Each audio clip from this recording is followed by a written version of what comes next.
Hi guys, welcome back to Women Love Women WLW Podcast. It is already 2021. Happy New Year. I wish that everyone, anywhere you are in the world, are in great health. Thank you for the feedbacks and messages that you have sent to me after the end of season 1 of this podcast. I really appreciate that you chose this podcast to accompany your daily commute and listening to it while attending to your day-to-day work and while you are chilling at home. WLW Podcast Season 2 will be focusing on dissecting some new areas related to relationship with other women from another woman's perspective. We will talk about a topic which we face commonly, any challenges and interesting experiences when we are in a relationship with another woman in our life, but mainly in a romantic way. As usual, I will start talking about the topic based on the poems, books, or any writings that I am currently working on and just completed. Also from any song lyrics, movies, and TV series that I may find interesting to share it here. As I mentioned on the last episode of Season 1, we will look into this book which I had published recently around November 2020, which is titled Letters of a Thousand Speeches. Letters of a Thousand Speeches, which is currently available in Amazon, Barnes & Nobles, online bookstores, and our website at www.winterscribbler.com. Okay, this book was written a little bit different in comparison to my previous book, which is Masterpiece in Your Heart.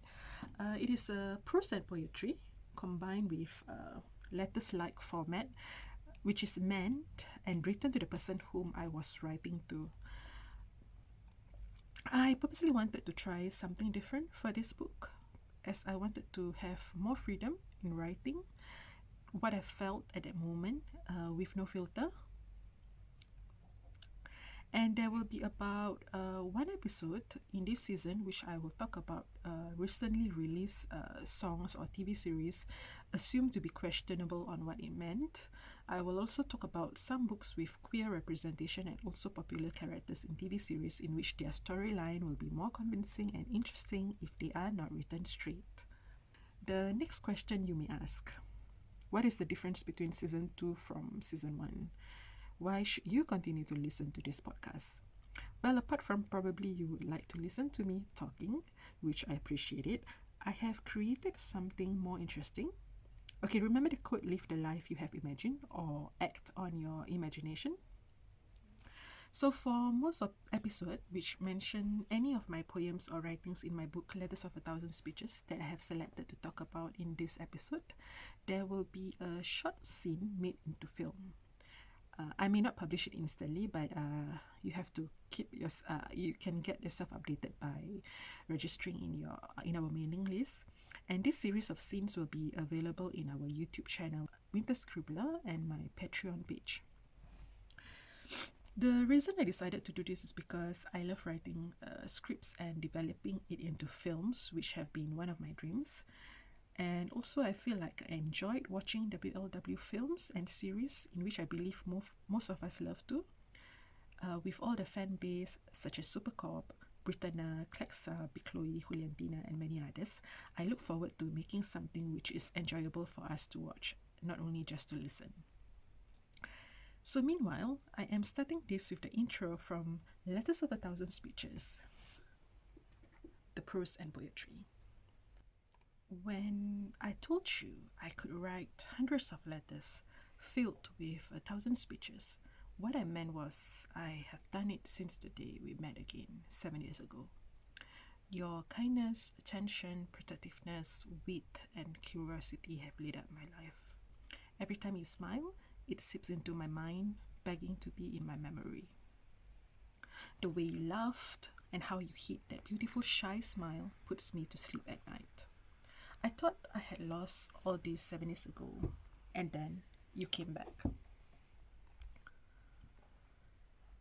Have you ever wondered how a person can fill every single page, beautifying each breath, filled with words of longing, pining for affection, embossing the empty soul by being this bold? Remember I have mentioned about this specific someone in Season 1? I believe you guys have personally experienced this kind of situation at least once in your lifetime. There is always that specific someone who is different from the others. Doesn't matter whether it is just someone whom you flirt with or be in a relationship with. That's someone whom you feel more comfortable to share about yourself in comparison to when you are with your friends. That's someone who makes your heart shrink. That's someone who makes your heart shrink when you think about them. This someone will make you smile and you can feel your cheeks heat up. And this someone will only make your mind imagine, and this someone will not only make your mind imagine those moments that you think will never exist, but she will make you need something that you never knew you wanted when you are with others. Poets and writers call this someone the Muse. The idea to write this poem, the idea to write this book is actually not planned. I was compiling the books I have been writing around early 2020 to publish it as my second poetry book. Then around September 2020, there is this overwhelming feelings that I have been trying to conceal but I couldn't. I was thinking that what if one day I will die and all those feelings I have is buried with me? What if one day, if I am gone, I will regret that I did not at least share what I am feeling to anyone? So instead of writing this into letters and send every pieces to her, I decided to publish it in the book instead. I know it is funny, but you see, I don't have the courage to tell all this in person, and never will be in micro detail. Furthermore, if I were to tell in person, the probability of affecting our friendship seems to be more mortifying to me. So I decided to make it as a book, more dramatic, and also she will never find out. I mean, if she find out, it's okay, fine. I'm fine with it. Okay, that is my explanation regarding this to justify why I am writing this book. Because of that, personally, this book is very much valuable for me as it marks my journey with this person. As a person who likes to write in my own diary and remember significant details whenever I am with someone I am and was interested in, I will normally write the moments I will enjoy or have with them during the day. And these inspirations normally come in me without being forced. So for instance, I used to express my feelings towards some of my friends who I went out with. I am talking here about those I have crush on, written in my diary. I started maybe since I was in secondary school writing like this. Then eventually, the words I wrote became poems. Okay, this doesn't come with anyone I have crush on. But I realized since 2013, whenever I went out with her, words come out freely in poetry. Even after I came back from going out with her probably until 3 a.m. or 5 a.m., I will not be able to sleep straight away and ended up writing about our time together or whatever I feel at that moment. So when she stopped contacting me for about 2 years, I could not recall any new piece about love and romance in my poems. And then when she came into my life again in 2017, every new words and experience came into place again, and the poems just automatically develop on its own. And I realized that it is more smooth than the usual ones I wrote about others. Initially, I don't believe when writers or songwriters talk about the muse in their songs. I mean, what is the big deal? But then, when it happened to me, I knew this is a thing. I guess muse is something that motivates you. A muse is that someone who makes you feel special, and you feel it too, although it might not mean that they feel the same way.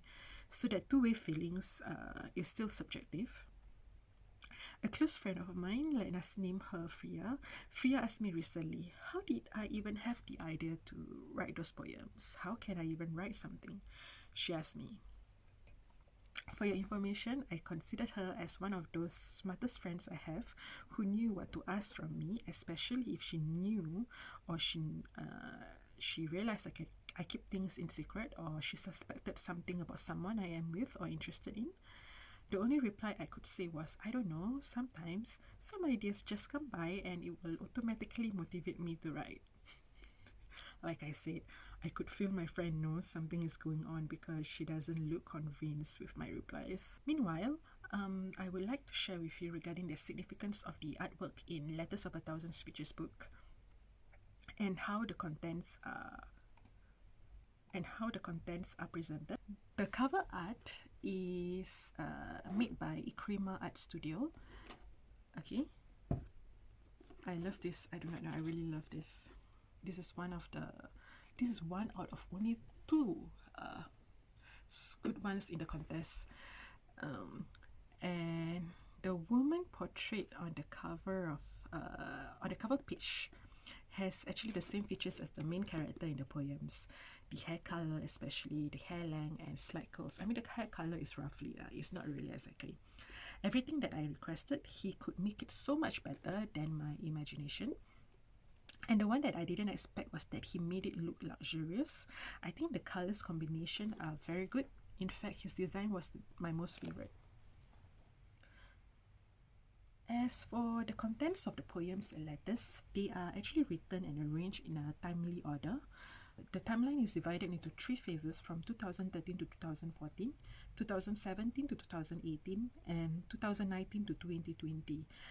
I had included 3 beautifully made illustrations by ctsulianah, which represent these 3 phases. Hold on, I'll show you one example. It's very... Okay, let's see this. Oops. Okay. These illustrations consist of the symbols of the moments I had with her, such as the roller coaster at Universal Studio, musical notes that meant something for us, which I can say in Taylor Swift term is our song, our hand-holding imagery, and many other symbols, including Marina Bay Sands, infinity, swimming pool. So every specific on the 3 illustrations were made beautifully and with a lot of minute details. Personally, I can say that I love it so much. Anyway, if you're interested, there are merchandise available for this book, like t-shirts, mugs, and magnets for these 3 illustrations. You can visit www.winterscribbler.com to shop for these items. I hope you like the introduction of this book and its backstory, because I feel it is better to share with you how this book come about, just so you know where the episodes and experiences are coming from. It has so much significance for me, and I feel like it is one of the main life-changing experiences in my journey, and I hope you will enjoy reading it. Meanwhile, I would like to end this episode with this. Remember when both of us were asking each other whether poems are inspired when we are sad or when we have everything in our lives? I knew what it was, but I had no courage to tell you. That one, Muse. Thank you guys for listening. For the live recording of this podcast, please visit our YouTube channel, Scribbler. The link to the video and the episode transcript is now available in our website. To support us, be our patron and receive additional benefits with your membership, such as free books from our publishing company, behind-the-scenes episodes, tutorials, and many other benefits linked to our sister company, Grapholistic International. I will see you in the next episode. At the meantime, take good care of yourself. Bye-bye. This podcast episode is brought to you by Winter Scribbler Publishing, where reality and imagination turn into delicate harmony of scripts and illustrations.